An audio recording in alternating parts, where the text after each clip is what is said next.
Hello again everyone, Edwin Learnard back once again.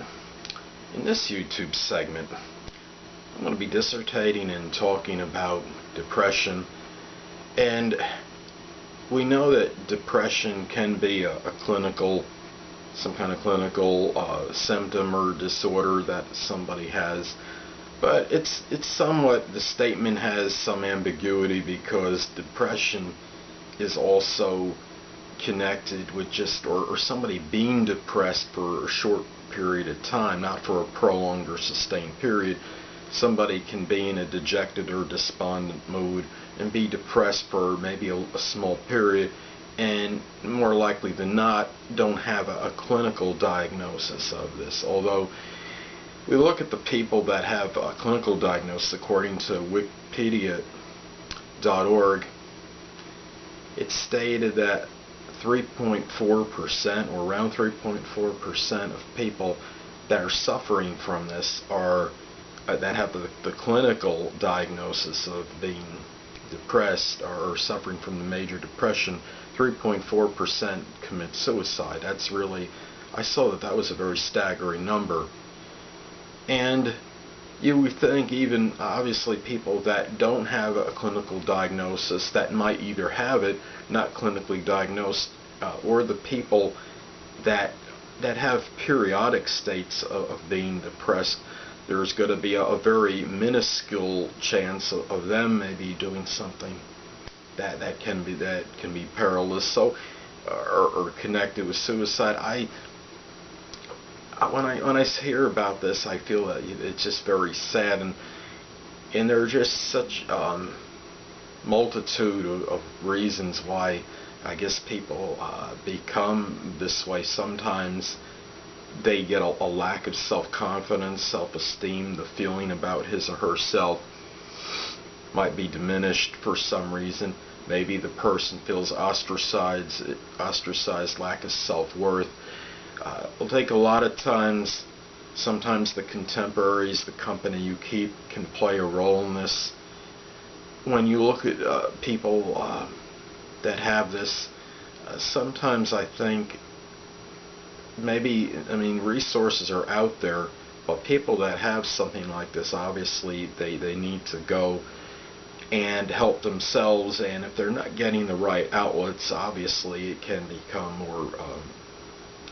more problematic. I think what's important too is, like, if you have a friend or acquaintance that you think or you know has a clinical diagnosis, then by all means be there, be supportive of this person. The person doesn't need to be isolated, and the person that has this may think he or she needs to do this, but the reality is surrounding this person with expansive, upbeat, optimistic people that will help accentuate the positives in this person is really at least one of the things that this person would need.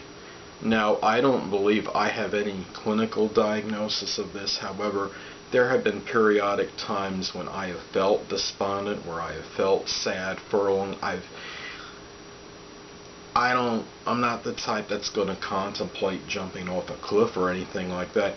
Although there have been times when I wish that I was very apathetic about whether I woke up the next morning or not, because things became very insurmountable in my life, and to some degree some things still are. Some other outlets maybe to help people, whether it's a clinical diagnosis of this or not, they have, you can go on like Facebook, I'm sure there's certain pages connected with this. There was something about, I forgot the exact name of the page, something like Life Sucks or something similar to it, and I had clicked like on it so I could put my posts on there. And you might be able to put a post on there regardless whether you click like, but I did click like, and I was able to put a post on there, and I basically stated something to the effect that there is an expression called, when life gives you lemons, convert it to lemonade, but after a while you might only have so many lemons that you could convert to lemonade. And in other words, you could try to convert some things into some positive thing for yourself. Some negatives can transform or convert to something positive, but after a while, if you're inundated and bombarded with so much negativity, sometimes it becomes very difficult, not impossible, to turn all these things into something positive, especially when you have the negative strongly outweighing the positive elements in a particular life. It's important to know, if you have something like this going on, clinical or otherwise, that there's other people out there that have this. Now, I mean, obviously many, and some people will say, well, you don't need to surround yourself with those same people. Well, if you have the right people that have a similar problem like this, in some cases maybe it's good to get with those people that, if you think that you can help each other by talking things out and maybe helping each other make progress as far as this would go. And most people are not going to be clinically diagnosed. Most people that have any kind of connection with being depressed, it's obviously just a kind of a sporadic thing. I have a little sporadic thing that I mentioned a little bit earlier in the video, I believe, that occasionally I'll feel sad. I think something about the weather obviously can impact me. I look, when the sky looks gray and it's ominous, it always seems to affect my mood a little bit. I try not to let it do that. Obviously, getting outside, ambience, the sun, I think being outdoors helps me out a great deal. One time, it was about maybe a week and a half ago, I went shopping with someone, and I'm basically a pretty introverted person. I'm out inside most of the time. But when I went and I did some shopping with this person, even though I didn't really too much like just walking around the store and perusing the items or whatever, when I got back in, I felt better. I really felt happy, and I think something about getting outside and going out just did something for me and put me in a more jovial, jocular type of mode or frame of mind. And like I stated before, that getting with the right people can help out.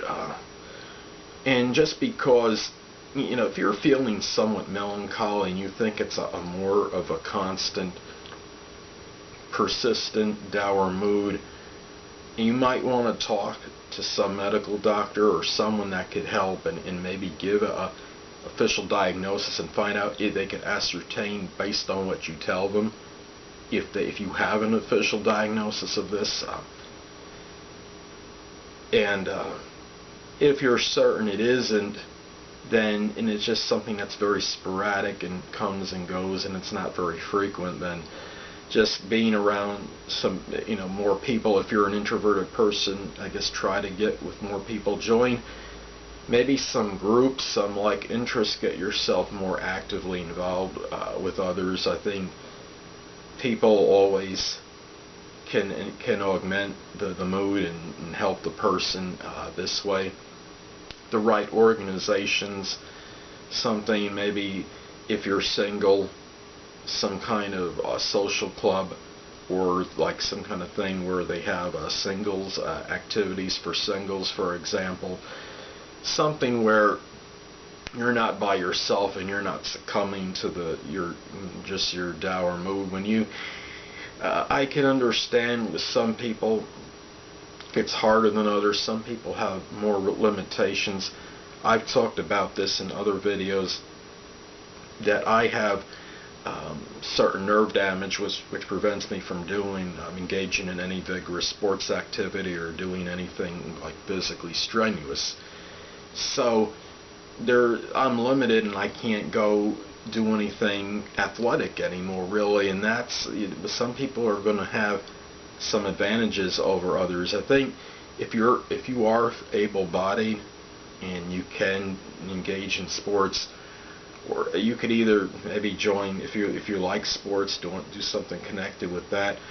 Working out, exercising can greatly uplift a person's spirits.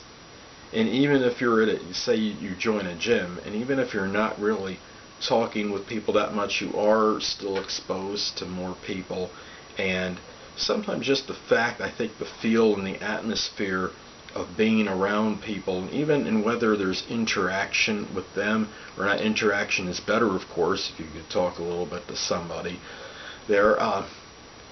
It's just something about being outside and doing something productive for yourself would really enhance this, I guess you could say, that dejected state or what have you. So I think that is important as well. So anyway, there are certain things I just wanted to to get on with this and understand that a lot of it, I know sometimes something like this people can feel where it's somewhat insurmountable, especially when they have so many negatives going on in their life. But what's important is to accentuate the positives and just try to, it might not eradicate all the negative in one's life, but it can certainly help a person, he or she, deal with them better, I believe. So I think that's something to look at, and just find maybe that creative hobby or interest. Sometimes when you find that particular hobby you like, it helps alleviate the stress it causes, and makes a person feel happier, makes them more amicable, can lead to person being more jocular and want exuberant and have more zest for life in general. So anyway, people, I just wanted to get with you on this, and it's Edwin Learnard once again, and until next time, stay well.